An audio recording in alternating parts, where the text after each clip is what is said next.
বাংলাদেশপন্থী নতুন নাম বের করেছে। এই যে বারবার আপনাকে বলছে বাংলাদেশপন্থী, আপনার কাছে মনে হবে তাহলে আমি কি তাহলে পাকিস্তানপন্থী? মানে এটাই কিন্তু সিস্টেম। আপনি জানেন ফেসিস্টের এটাই সিস্টেম। সে বারবার আপনাকে বলবে ইসলাম খাতরা মে হ্যায়। আপনি কিন্তু যুক্তি দিয়ে ভাববেন, আচ্ছা ইসলাম খাতরা মে হ্যায় মানে কি? আমাদের দেশে তো 95% মুসলমান। আগে তো বলতাম যে 90% মুসলমান, এখন তো মেরে কেটে সাফ করে মানে ভয়াবহ অবস্থা করে আমি তো মনে করি 95%। যদিও আমার কাছে কোনো ডাটা নাই, অ্যাটলিস্ট 90% তো হবে। তো 90% দেশে যেখানে মুসলমান, সেখানে ইসলাম খাতরা মে হ্যায় কেন? সেখানে 108টা 150টা ইসলামী পার্টি কেন? তার মানে হচ্ছে এমন, আমি একটু উদাহরণ দিয়ে আপনাকে বোঝাই। অনিম দেখছো, তোমার দিকে তাকাইলো কিভাবে লোকটা? ও তোমার অপছন্দ করে, ও আপনাকে ভূত দেখানোর চেষ্টা করবে। কারণ অনিমকে ওর দরকার।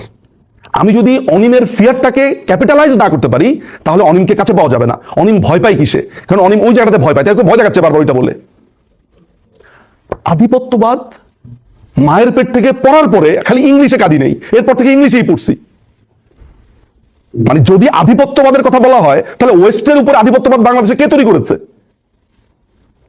এইচবিও চ্যানেল দেখতাম, ফ্যাশন টিভি দেখতাম, তারপর কি কি যেন ইংলিশ চ্যানেল আছে বাংলাদেশে, সব তো ইংলিশ। মায়ের পেট থেকে পড়ার পরে ইংরেজি আমার বাধ্যক একটা সাবজেক্ট, সেকেন্ড ল্যাঙ্গুয়েজ। আমি জামা পরি, প্যান্ট পরি, সব হচ্ছে ওয়েস্টার্নাইজড। আমেরিকান আধিপত্যবাদ বলে না। ইলেকশনের আগে আমেরিকার কাছে যেতে হয়, ইউরোপের কাছে যেতে হয়, ইউরোপিয়ান আধিপত্যবাদ বলে না। বলছি সেই কথা, সেটার আধিপত্যবাদ বলে না। ছোটবেলা থেকে হুজুর রেখে আরবি পড়ায়, সৌদি আরবের আধিপত্যবাদ বলে না। কোরআন শরীফ না পারলে তুই কোরআন পারস না, কায়দা পরস নাই, আমপারা পরস নাই। আমি যখন ক্লাস 5-এ পড়ি তখন কোরআন শরীফ খতম দিছি, কিচ্ছুই বুঝি নেই, কিন্তু খতম দিয়েছি। এটা আমাদের হুজুর রাখা হতো। এটা বোধ করি অনেকের আছে।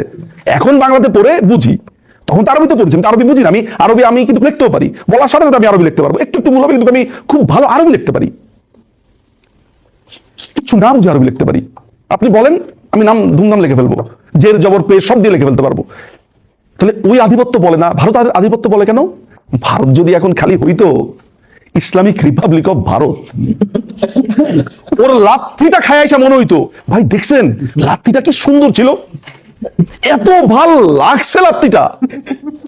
খালি ওই হিন্দু, এইটাই সমস্যা। ও এই দেশে ফেসিজম, মাথায় রাখবেন, এতদিন আমাদেরকে যা বলেছে ও ওই জিনিসটাই করতে চেয়েছিল। চোখের সামনে দেখতে পেয়েছেন। আমি খালি একটা কথা বলবো, আজকে বাসাতে গিয়ে আপনারা কম্বোডিয়া, পেরু, নেপাল, ইরান এই বিপ্লবগুলা পড়বেন। এগুলা পড়ার সাথে সাথে চোখের সামনে ভেসে